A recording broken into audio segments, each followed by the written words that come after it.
Turning to news from the Gulf Coast, transporting oil production from facilities in the Gulf of Mexico to the shore has had commercial and logistical problems. One company says it is now able to accelerate the introduction of shuttle tankering in the Gulf. Well, to find out exactly more about this, let's go to our Houston Bureau and Bureau Chief Myra Jolivet. Myra. Good afternoon, and thank you very much. Today we're going to hear something a little bit different, and it applies to the Gulf of Mexico. We're talking about advances in transportation as it has to do with crude oil production in the Gulf of Mexico. And our guest to tell us about that is Peter Lovey, who is the Vice President of Business Development for American Shuttle Tankers. And I want to thank you very much for coming to the Houston studio today. Now, I just said a mouthful. We're talking advances in transportation, shuttle tankers. First of all, for those who are in a different segment of the business, what is a shuttle tanker?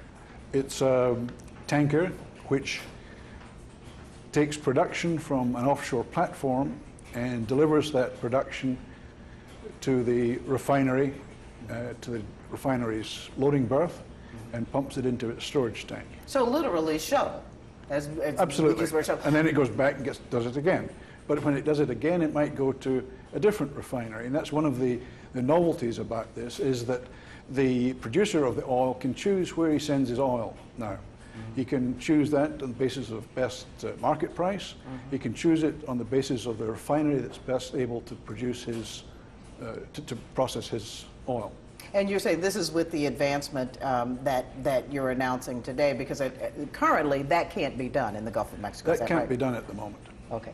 You were telling me earlier it's being done in the North Sea, that this has been done. Yes, it started there, and frankly it started out of necessity. People wanted to deliver oil from some very deep locations, deep water locations, and there was no other way to do it. Pipelines couldn't do it at that point.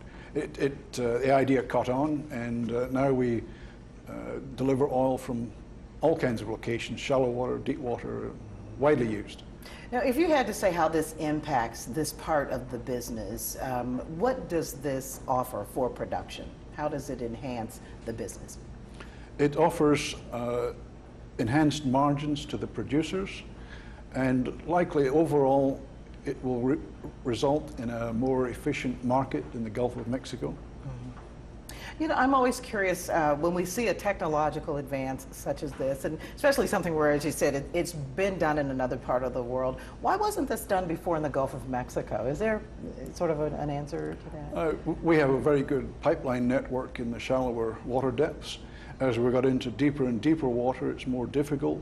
Some of the bottom conditions are very mountainous, making it difficult for pipelines. And guess basically a market need.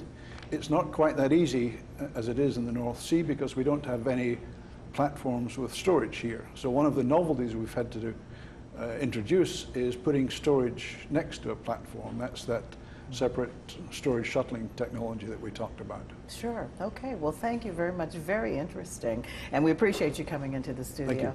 Again, we have been visiting with Peter Lovey, who's the Vice President of Business Development for American Shuttle Tankers. And with that, we're back to you.